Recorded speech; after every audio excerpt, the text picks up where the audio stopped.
bocah ini dilemparin ke dalam kuali. Halo guys, balik lagi ke channel ini. Channel yang bikin kalian merinding dan takut. Malam ini gua mau ceritain tentang kisah rumah kentang. Ya mungkin kalian udah sering banget lah denger tentang cerita ini. Tapi cerita ini tuh spesial requestan dari Bang Zia Dasmar yang komen hana-hananya di video saya. Jadi langsung aja siapin kopi dan cemilannya biar makin mantep. Oke, langsung aja kita masuk ke ceritanya. Lo pernah denger nggak sih cerita soal bau kentang yang muncul tiba-tiba dari rumah kosong di tengah kota Bandung? Anehnya, nggak ada yang masak di sana, nggak ada asap, nggak ada api. Tapi baunya jelas ada, tercium dan nyata. Orang-orang yang lewat di jalan Banda malam-malam kadang ngerasain itu. Bau kentang rebus yang keluar dari sebuah rumah tua yang katanya udah lama nggak berpenghuni. Gimana? Udah kerasa merindingnya? Dan bukan itu aja yang bikin merinding. Kata warga sekitar, ada suara tangisan anak kecil yang kedengeran dari balik dinding rumah itu. Di tengah malam, pas nggak ada siapa-siapa. Serem banget. Rumah ini punya nama, dan namanya sama anehnya dengan ceritanya. Ini adalah kisah rumah kentang. Takut. Guys, sebelum kita masuk ke bagian yang bikin bulu kuduk makin berdiri, kita kilas balik dulu ke masa lalu. Rumah kentang ini berdiri di Jalan Aceh, tepatnya di persimpangan Jalan Banda, kawasan Bandung Wetan, kota Bandung. Letaknya ini strategis banget di tengah kota, bukan di pelosok yang sepi. Bangunannya dibangun pada zaman penjajahan Belanda dengan gaya arsitektur Art Deco yang klasik dan elegan. Lo tahu sendiri lah ya, gimana Belanda dulu bangun sesuatu. Kokoh, megah, dan khas banget. Rumah ini sempat dihuni oleh seseorang profesor dari salah satu universitas swasta di Bandung. Dan nama profesornya gak ada catatan resmi yang bisa gua temuin. Dan itu sendiri udah agak aneh. Seiring waktu, rumah itu dikosongkan. Entah karena apa, entah siapa yang pergi duluan, penghuni atau nyawanya. Serem. Yang jelas, begitu rumah itu terbengkalai, cerita-cerita itu mulai bermunculan. Dan kayak biasa, cerita yang paling serem adalah cerita yang paling cepat beredar. Oke, sekarang bagian yang paling sering ditanyain sama orang-orang. Kenapa namanya rumah kentang? Ada beberapa versi, tapi versi yang paling banyak beredar dan yang paling bikin ngeri dimulai dari satu malam di dapur rumah itu. Ini versi yang pertama, versi kecelakaan tragis. Dikisahkan seorang ibu yang sedang memasak kentang di kuali besar. Airnya mendidih dan si ibu entah karena kelelahan, entah karena lengah, ibu ini menggendong bayinya sambil memasak. Lalu si bayi ini terjatuh ke dalam kuali itu. Gak ada yang bisa nyelamatin. Terlambat. Sejak malam itu, kata cerita yang beredar, aroma kentang rebus mulai tercium dari rumah itu. Meskipun gak ada yang masak. Dan suara tangisan anak kecil mulai kedengeran di tengah malam. Kita lanjut versi yang kedua, yang lebih serem dan lebih gelap. Versi ini nyeritain soal seorang anak nakal yang kebiasaannya mengganggu semua orang yang ada di rumah itu.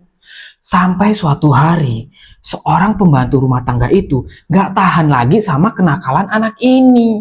Pembantunya yang lagi ngerebus kentang di dalam kuali besar itu nangkep si bocah ini. Dan kalian tahu, bocah ini dilemparin ke dalam kuali. Sumpah sih, ini versi yang lebih sadis dan mengerikan. Takut. Guys, gua nggak akan panjang-panjang bahas versi ini. Karena ya campur aduk banget lah. Suasananya nih ngeri, mencekam, meresahkan banget. Tapi ini salah satu versi yang tetap hidup dan beredar sampai sekarang. Sekarang gua mau bahas hal-hal yang katanya beneran dialami oleh orang-orang sekitar rumah itu. Ini bukan cerita dari internet.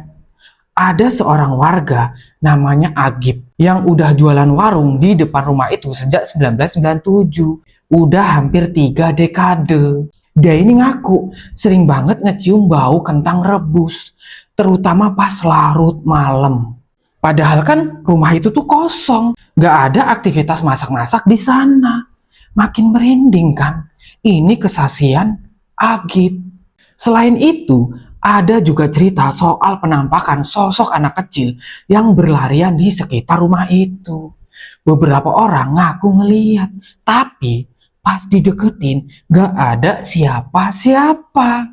Dan soal suara tangisan, banyak yang laporan soal ini. Suara anak kecil yang nangis dari dalam rumah itu di tengah malam. Bayangin kalau lo yang denger tangisan itu, apa nggak bikin lo merinding dan takut? Bahkan ada cerita di tahun 2005, seorang pria bernama Anto, mahasiswa dari Ciputat, lewat di depan rumah itu jam 9 malam setelah beli makan. Dia ini berhenti untuk masang helm ke kepala dia. Dan tiba-tiba dia nyium bau kentang rebus yang super tajam. Bulu kuduknya langsung berdiri. Dia itu langsung cabut pergi dari situ. Serem banget. Gua kalau jadi Anto yang ngalamin itu, udah pasti gue bakal teriak, tolong! Tolong! Nah guys, jadi menurut penjelasan dari si Pram, warga yang tinggal pas banget di sebelah rumah kentang ini. Dia ini udah hidup berdampingan sama rumah ini bertahun-tahun. Si Pram ini bilang gini, saya ini udah ngelurusin kabar soal anak yang masuk wali itu ke orang-orang yang percaya. Itu nggak pernah terjadi. Secara logika juga, panci kentangnya sebesar apa sampai anak ini nggak bisa diselamatin? Masuk akal juga sih. Selama ini ngerebus kentang juga pakai panci kecil kan guys. Lagian juga masak kentang pakai kuali besar kayak mau masak buat 1 RT. Abis denger penjelasan si Pram ini, gak jadi merinding dan takut ini mah. Tapi inilah yang menarik dari sisi urban legend. Dan ini mungkin plot twist terbesarnya. Dan dari seluruh cerita rumah kentang, rumah yang katanya angker itu sekarang jadi kafe. Namanya Rumah Kentang 1908. Ini hantu anak kecilnya makin ayem nongki-nongki sambil ngopi. Asik, kata si anak kecil hantu ini. Lucu ya guys, tempat yang dulu bikin orang merinding dan takut, sekarang jadi tempat weekend hangout yang rame banget pasti. Nah, itu tadi guys cerita tentang Rumah Kentang. Cerita yang bikin warga Bandung merinding dan takut. Kalau lo pernah lewat jalan Aceh atau jalan Banda di Bandung, coba deh berhenti sebentar, hirup udaranya. Siapa tahu lo bisa nyium sesuatu. Kalau sekarang sih lo hirup udaranya udah pasti bau makanan, karena udah jadi kafe. Oke guys, kalau kalian mau gue bawain cerita yang lainnya, bisa komen di bawah dan jangan lupa subscribe. Sampai jumpa di video berikutnya.